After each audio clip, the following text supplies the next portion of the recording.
Jagan is best నా ఉద్దేశంలో. ఎందుకంటే ఎవరిని ఒక మాట అనాలని ఉద్దేశం పర్టికులర్గా గెలికి మరీ చేపించుకోడు. వీళ్ళు చిన్న చిన్న వాటికి పెద్ద ఆర్గ్యుమెంట్ చేయాలనేది ఉండదు.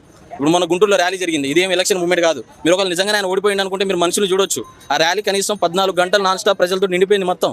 అంత ర్యాలీ సీఎం వచ్చినా కానీ జరగలే, పవన్ కళ్యాణ్ వచ్చినా, చంద్రబాబు ముగ్గురు కలిసి మీటింగ్ చేసినా జరగలే. అంటే మనం అర్థం చేసుకోవాలి, మనిషి ఓడిపోయిందా, ఓడిచ్చినవా, లేకపోతే ఆయన స్కామ్ జరిగిందా అనేది మనకి తెలుసు.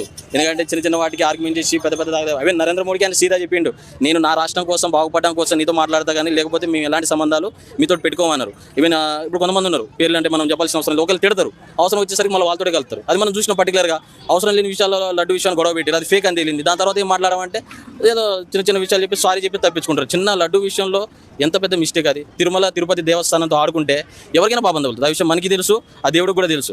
మనం అనాల్సిన అవసరం లేదు. అంతకుముందు ఉన్న పాజిటివ్ ఇప్పట్లో ఎవరికి కూడా లేదు. ఎవరి మీద మీరు చూసుకుంటే తెలుగుదేశం మీద కావచ్చు, జనసేన మీద కావచ్చు, అంతకుముందు చాలా పాజిటివ్ ఉంది. ఇప్పుడు చిన్న స్టార్టింగ్లో ఇటు పోయి వచ్చిరు అనేది, ఇప్పుడు అంత లేదు. ఎందుకు చిన్న చిన్న ఇప్పుడు సుగాలి ప్రీతి కేసు ఉంది, అది ఎప్పుడు జరిగింది, చంద్రబాబు హయాంలో జరిగింది. జగన్ వచ్చే టైంలో స్టార్ట్ చేశారు. మరి ఈరోజు ఎవరు మాట్లాడతలే. తర్వాత మొన్న సీసీ కెమెరాలు పెట్టిందని పెద్ద గొడవ అయింది. మరి ఆ రోజు అడిగితే సీసీ కెమెరాలు చూపి అంటారు. అంటే ఇప్పుడు 300 మంది కలిసి అబద్ధాలు చెప్పినట్ట, లేకపోతే ఒక ఆయన చూపించమంటే అయిపోయినట్ట. అంటే ప్రతిదీ ఎవరు రాజ్యంలో ఉంటే వాళ్ళు నడుస్తుంది అన్న పొలిటీషియన్ పరంగా. కానీ జగన్ అనేది కొంచెం నాకు అది మంచిగా అనిపిస్తాడు. సో నేను నా సపోర్ట్ ఏంటంటే జగన్కి ఇప్పుడు ఉంటుంది అన్నట్టు.